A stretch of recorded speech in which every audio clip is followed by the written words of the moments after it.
সেটার ধরন যেরকমই হোক, সেটা কলার চোচায় পা পিছলে যান, ফাঁসির দড়িতে যান, আর এইভাবে হোক, তার মানে মৃত্যুর স্বাদ আমাকে গ্রহণ করতে হবে। এখন সব মৃত্যুকে এক সমান? আল্লাহ সুবহানাহু ওয়া তাআলা কোরআনে কি বলতেছে? যারা জিহাদ করলেন আর যারা ঘরে বসে থাকলেন, তাদেরকে সব একই রকম সমান মর্যাদা দেওয়া হবে? আল্লাহ বললেন না। সো এই ছবির এই ভাইয়েরা, আল্লাহ ওনাদেরকে জান্নাত নসিব করুক, ওনাদের শহীদ হিসাবে কবুল করুক। এই জন্য আমরা কী করবো? We feel proud. কেন? যখন একজন শহীদকে জিজ্ঞাসা করা হবে তুমি কী চাও আমার কাছে, সে বলবে আমি আবার দুনিয়াতে যে আবার শহীদ হয়ে যেতে চাই। তাহলে এই যে মর্যাদা, এই মর্যাদা কিন্তু আমার আপনার সবাইকে চাইলেই পাওয়া যায় না। এই কথাটা কি কারণে বললাম? আপনারা এমন একটা শহীদি কাফেলার অংশ, এবং আল্লাহ আপনাদেরকে সবাইকে এমন একটা কাফেলায় সংযুক্ত করছে যে কাফেলার দুনিয়া এবং আখেরাতে কোনো জায়গায় লস বলে কিছু নেই। দুনিয়া এবং আখেরাতে লস বলে কিছু নেই। আমরা এমন যদি ব্যবসার চিন্তা করি, তাহলে এমন একটা ব্যবসা করি দুনিয়াতেও আমরা কি হচ্ছি, আল্লাহ সম্মানিত করবেন। আল্লাহ যদি ভাবেন আমাদের ক্ষমতায় পাঠানো উচিত, কারণ সূরা বাকারার লাস্টের আয়াতে বলছে আল্লাহ এমন কোনো ভার আমার উপর দিবেন না যে ভার আমি বহন করতে পারবো না।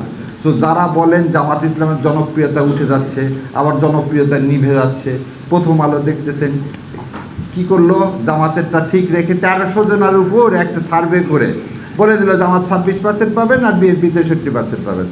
ওনারা 63 কেন, ওনারা 93 দেখ, কারণ ফয়সালা প্রথম আলোর হাতে না, ফয়সালা হচ্ছে মালিকুল মুলকের হাতে। তো মালিকুল মুলক যদি ভাবে যে জামাতে ইসলাম আজকে উপযুক্ত এবং জামাত ইসলাম ইনশাল্লাহ এ দেশ চালাতে সক্ষম, তাহলে অবশ্যই নিয়ে যাবেন। এবং পৃথিবী কেন, আসমান জমিনে কারো শক্তি নেই আমাদেরকে এই মিজানকে কি করা, আটকায় রাখা। কারণ হাসরের মধ্যে একমাত্র মিজানই থাকবে, ওখানে ধানের শীষও থাকবে না, নৌকাও থাকবে না, লাঙ্গলও থাকবে না। তো আমরা এমন একটা প্রতীক নিয়ে কাজ করি যেটা দুনিয়া এবং আখিরাত দুই জায়গাতেই উপকারী। দ্বিতীয় একটা কথা বলি, অনেকে আমাকে টকশো নিয়ে বলে আপনি খুব জোরে জোরে কথা বলেন, চিল্লায় কথা বলেন, রাগ করেন। 17 বছর মিথ্যা শুনতে শুনতে কান দুটায় ধাপা পড়ে গেছে। ধাপা পড়া বোঝেন? আমাদের নর্থ বেঙ্গলের লোক বলে যে অনেক সময় কানে উপরে যখন উঠবেন দেখবেন কান বন্ধ হয়ে যায়। তা আমাদের কান বন্ধ হয়ে গেছে, আর যাদের যাদের কান খোলা ছিল তারা ছিল হচ্ছে আয়না ঘরে। আজকে যারা এই বাংলাদেশের জমিনে যে মানুষগুলো আছে, এই মানুষগুলোর কানে ধাপা আছে, এবং ধাপা পড়া লোক হলে জোরে কথা বলতে হয়, নাহলে তার কানের মধ্যে সেটা প্রবেশ করানো খুব কঠিন হয়ে যায়। সেই জন্যেই আল্লাহ সুবহানাহু ওয়া তাআলার কাছে আমি সবসময় দোয়া করি, রব্বি ইশরাহ লি সাদরি ওয়াসসির লি আমরি ওয়াহলুল উকদাতান মিন লিসানি ইয়াফকাহু কাওলি। আমার কণ্ঠকে ইসলামের জন্য এমন করে দাও যে ওই কানের ছিদ্র আবার ভেদ না, ওই কান পর্যন্ত যেন পৌঁছায় দেয়। ছিদ্র আবার ভেদ করে দিলে তো ঠসা হয়ে যাবে।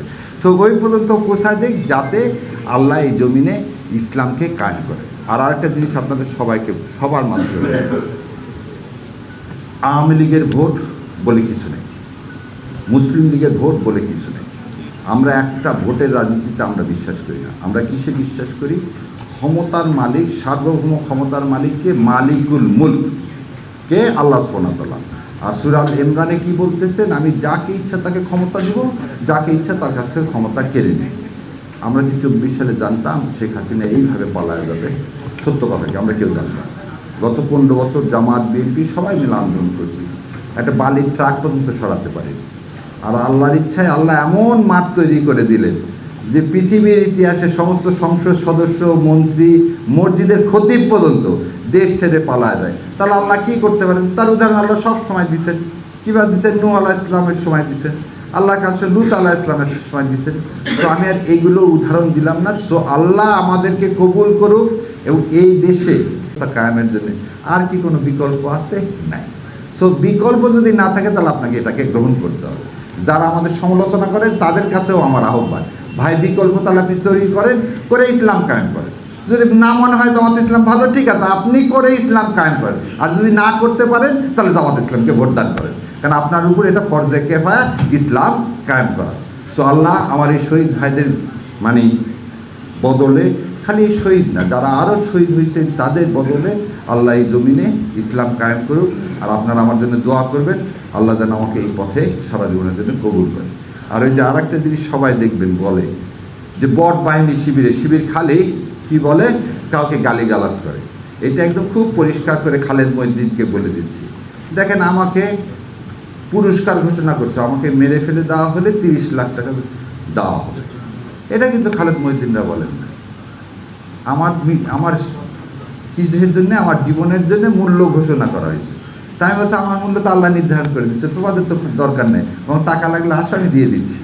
সো এই জিনিসটা, এই যে বট বাহিনী, এগুলো আমাদের জন্য এটা থাকবে। যারা ইসলামকে এখন সবসময় মনে রাখতে হবে, যে যে অ্যাঙ্গেলেই কথা বলুক, সবার একটা সমস্যা আছে। আমি এক টক শোতে বলছিলাম, ইসলামের না শুনলে আপনাদের মধ্যে চুলকায়, আর উনি খুব খেপে গিয়েছে যে চুলকায় শব্দটা ওইভাবে বলা উচিত হয়নি। ইসলাম সম্পর্কে একটা অ্যালার্জি আছে। কেন অ্যালার্জি আছে? ইসলাম হলে তো দুর্নীতি করতে পারবেন না। প্রথম জিনিসটা কি, ইসলাম হলে আপনি তো দুর্নীতি করতে পারবেন না। ইসলাম হলে অন্যের হক নষ্ট করতে পারবেন না।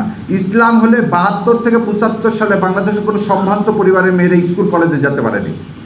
আর ইসলাম প্রতিষ্ঠা হলে একটা মেয়ে রাত 12টা হোক, 1টা হোক, যখন যাবে, আমাদের কোনো বোনের দিকে কেউ ফিরেও তাকাবে না। এই সমাজ কি ইন্ডিয়া প্রতিষ্ঠিত করতে দিতে চায়? না। আমরা কি হক চাই? আমরা জাকাত ভিত্তিক হক চাই। আজকে বলেন তো, যার জমি জমা নাই তাকে ব্যাংক টাকা দিবে? কর্জে হাসানা বলে কিছু আছে কোনো ব্যাংকে? নাই। আর জাকাত ভিত্তিক সমাজ হলে যার নাই তাকে টাকা দেওয়া হবে, যার টাকা আছে তারপর ডবল টাকা নেওয়া হবে। এই তো ইসলাম। তো যার টাকা আলাদা কি করবেন? প্রথম আলোকে ইউজ করবেন যাতে ইসলাম কায়েম না হয়।